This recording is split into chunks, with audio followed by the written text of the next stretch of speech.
Hi, నా పేరు నీలిమ. నేను ఎప్పుడూ కూడా అల్లరి పని చేస్తూ ఉంటాను. ఈరోజు నేను చేసిన అల్లరి పనికి మా వదిన వాళ్ళు నన్ను ఏమనలేదు. ఎందుకంటే నేనొక అద్భుతాన్ని సృష్టించాను. ఆ అద్భుతం ఏమిటో మీరు కూడా తెలుసుకోవాలంటే ఈ వీడియోను చివరి వరకు చూడండి.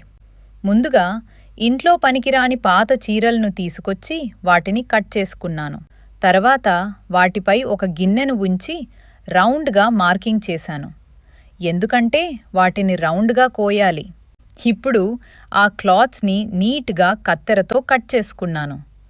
చూడండి, ఈ క్లాత్స్ ఇడ్లీలాగా ఎంత నీట్గా కనిపిస్తున్నాయో.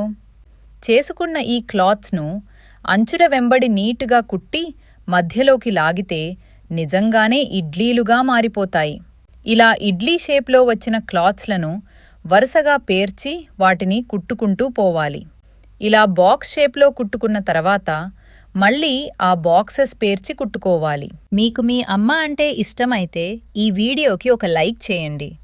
నేను చేసిన ఈ ఆర్ట్కి ఎన్ని మార్కులు ఇస్తారు కామెంట్ చేయండి.